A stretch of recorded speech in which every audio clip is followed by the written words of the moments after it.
Assalamualaikum warahmatullahi wabarakatuh. Dalam video kali ini kita akan membahas mengenai ketentuan bahan dalam proses produk halal dan dokumen pendukung bahan. Kita simak ya.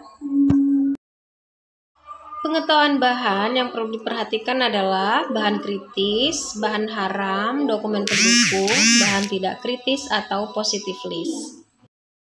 Sumber bahan non-kritis atau positive list, ketentuan bahannya, Peraturan Pemerintah Nomor 39 Tahun 2021 Pasal 62, daftar produk dan bahan yang digunakan dalam proses produk halal harus merupakan produk dan bahan halal yang dibuktikan dengan sertifikat halal. Ketentuan tersebut tidak diperlukan bagi bahan yang 1. Berasal dari alam berupa tumbuhan dan bahan tambang tanpa melalui proses pengolahan. 2. Dikategorikan tidak beresiko mengandung bahan yang diharamkan. 3. Tidak tergolong berbahaya serta tidak bersinggungan dengan bahan haram. Peraturan Menteri Agama Nomor 26 Tahun 2019. Daftar produk dan bahan yang digunakan harus merupakan produk dan bahan halal yang dibuktikan dengan sertifikat halal, kecuali bagi bahan yang 1. Berasal dari alam tanpa melalui proses pengolahan. 2. Dikategorikan tidak beresiko mengandung bahan yang diharamkan. Sumber bahan non-kritis atau positive list, Surat Keputusan Lembaga Pengkajian Pangan, Obat-obatan, dan Kosmetika Majelis Ulama Indonesia tentang daftar bahan tidak kritis atau Halal Positive List of Materials. Halal Positive List of Materials terdiri dari bahan-bahan yang tidak kritis atau non-critical materials dari aspek kehalalan yang umumnya digunakan pada industri pengolahan. Daftar bahan ini dibuat berdasarkan kajian LPPUM MUI merujuk pada literatur, kelimpahan di alam, dan pertimbangan skala komersial penyiapannya. Di dalam Halal Positive List of Materials ini terdapat keterangan mengenai bahan yang dilarang digunakan untuk pangan atau kosmetik menurut regulasi yang berlaku di Indonesia. Adapun paradigma produk, pertama, layak untuk dikonsumsi manusia, aman untuk dikonsumsi manusia, halal untuk dikonsumsi manusia, kepuasan atau kebutuhan konsumen. Keamanan dan kehalalan produk. Pangan menjadi tidak aman dan tidak halal untuk dikonsumsi jika mengandung babi atau hal yang diharamkan serta diproses dengan cara-cara yang tidak halal dan tercemar dari bahan-bahan yang tidak halal. Selain itu, keamanan bahan terhindar dari pencemaran berikut. 1. Tercemar bahaya biologis, seperti karena mikroba, bakteri, jamur, virus, dan lain-lain, akibat rendahnya kondisi higien sanitasi produksi pangan. Kemudian yang kedua, karena binatang, tikus, kecoa, lalat, dan lain-lain, akibat proses produksi yang tidak sesuai standar kesehatan pangan. Kemudian untuk yang kedua, tercemar bahaya fisik. Benda asing seperti rambut, kuku, perhiasan, serangga mati, batu atau kerikil, potongan kayu, pecahan kaca, dan lain sebagainya bisa masuk ke dalam makanan jika proses pengolahan pangan dan penjualannya kurang memperhatikan aspek keamanan pangan. 3. Tercemar bahaya kimia. Identifikasi titik kritis. Yang dimaksud titik kritis utama adalah tempat yang paling sering muncul sebagai penyebab masuknya bahan haram atau najis ke dalam produk. Di antaranya, 1. Bahan baku dan bahan tambahan harus halal.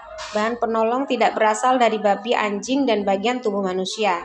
2. Proses produksi. Produksi tidak tercemar bahan najis. Bila tercemar bahan najis selain mughaladah, maka harus ada pencucian secara syar'i.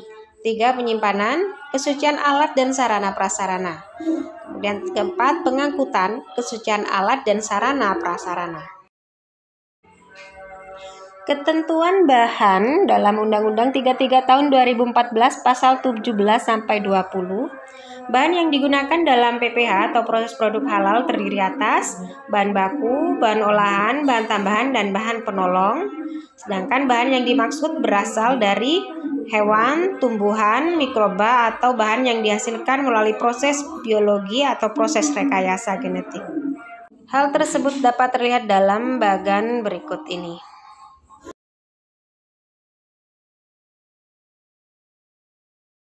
Ketentuan bahan yang digunakan dalam proses produk halal terdiri atas 1. Bahan baku adalah bahan yang digunakan dalam pembuatan produk di mana bahan sepenuhnya terlihat dalam produk jadi atau merupakan bagian terbesar dari bentuk barang. 2. Bahan olahan adalah bahan hasil proses pengolahan dengan cara atau metode tertentu. 3 bahan tambahan adalah bahan yang ditambahkan dengan sengaja ke dalam makanan dalam jumlah kecil dengan tujuan untuk memperbaiki penampakan, cita rasa, tekstur, dan memperpanjang daya simpan serta dapat meningkatkan nilai gizi seperti protein, mineral, dan vitamin. Daftar bahan tambahan yang memenuhi persyaratan kesehatan terdapat di Perka BPOM bahan tambahan. 4. Bahan penolong adalah bahan-bahan yang diperlukan untuk proses produksi tetapi hanya dimanfaatkan untuk meningkatkan efisiensi saja. Bahan penolong juga diartikan sebagai bahan tidak termasuk peralatan yang lazimnya tidak dikonsumsi sebagai pangan. Daftar bahan penolong yang memenuhi persyaratan kesehatan terdapat di Perka BPOM bahan penolong. Ketentuan bahan. Bahan yang digunakan dalam proses produk halal berasal dari 1. Hewan. Bahan yang berasal dari hewan dasarnya halal, kecuali yang diharamkan menurut syariat meliputi bangkai, darah, babi, dan atau hewan yang disembelih tidak sesuai dengan syariat. 2. Tumbuhan. Bahan yang berasal dari tumbuhan pada dasarnya halal, kecuali yang memabukkan dan atau membahayakan kesehatan bagi orang yang mengonsumsinya. 3. Bahan tambahan mikroba dan atau bahan yang dihasilkan melalui proses kimiawi, proses biologi, atau proses rekayasa genetik. Bahan yang berasal dari mikroba dan bahan yang dihasilkan melalui proses kimiawi, proses biologi, atau proses rekayasa genetik diharamkan jika proses pertumbuhan dan atau pembuatannya tercampur, terkandung, dan atau terkontaminasi dengan bahan yang diharamkan. 4. Sintetik kimia dan mineral. Bahan yang merupakan senyawa kimia murni dan atau mineral pada dasarnya halal, kecuali dalam proses produksinya menggunakan bahan yang haram. Ketentuan bahan yang diharamkan sesuai fatwa MUI. 1. Babi, anjing, dan turunannya. 2. Hewan yang disembelih tidak sesuai syariat Islam. 3. Bangkai kecuali ikan dan belalang. 4. Hewan darat bertaring panjang atau memiliki gading yang digunakan untuk memburu mangsa atau bertahan diri seperti beruang, gajah, monyet, dan sejenisnya. Serigala, singa, harimau, macan, kumbang, kucing, tupai, musang, buaya, dan aligator. 5. Burung buas dengan cakar tajam seperti elang, burung bangkai gagak, dan burung hantu. 6. Hewan hama dan hewan berbisa seperti kelabang, kalajengking, ular, tawon, tikus, dan hewan sejenisnya. 7. Hewan menjijikkan seperti kadal, siput, serangga, dan larva serta hewan sejenis lainnya. 8. Hewan termasuk burung dan serangga yang dilarang untuk dibunuh dalam Islam seperti burung pelatuk, burung hudhud, semut, dan lebah madu. 9. Keledai dan bagal. 10. Hewan yang mati lemas, hewan yang tercekik, hewan yang terpukul, hewan yang kena timpa atau natihah, hewan yang jatuh atau mutaradia, hewan yang ditanduk, hewan yang dipukul secara keras atau maukuzah, dan hewan yang diterkam binatang buas, kecuali yang sempat disembelih sesuai syariat Islam. 11. Hewan ternak yang sengaja dan terus-menerus diberi makan dengan bahan berbahaya atau pakan najis. 12. Semua jenis hewan air yang beracun dan berbahaya terhadap kesehatan. 13. Semua jenis hewan amfibi. 14. Tumbuhan dan turunannya yang berbahaya dan mengandung racun. 15. Semua jenis darah dan produk turunannya, serta semua cairan dan benda yang dikeluarkan dari tubuh manusia atau hewan seperti urin, plasenta, kotoran, muntahan, nanah, sperma, dan sel telur. 16. Madu, bipolen, royal jelly yang berasal dari sari tumbuhan yang beracun dan berbahaya. 17. Bahan yang berasal dari industri homer atau mengandung homer. 18. Mikroorganisme yang diproduksi menggunakan kultur media yang berasal dari bahan tidak halal. 19. Semua bahan dalam PPH yang tidak sesuai dengan syarat Islam termasuk proses pembuatan dan pengemasannya. 20. Bahan dari tubuh manusia. Penggunaan obat-obatan yang mengandung atau berasal dari bagian organ manusia atau juz'ul insan hukumnya adalah haram. Penggunaan air seni manusia untuk pengobatan hukumnya adalah haram. Penggunaan kosmetika yang mengandung atau berasal dari bagian organ manusia hukumnya adalah haram. Berikut ini merupakan identifikasi titik kritis bahan hewani.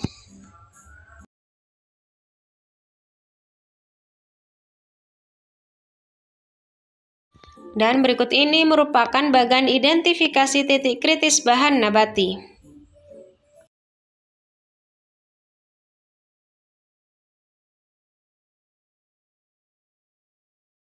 Bagan babi dan turunannya.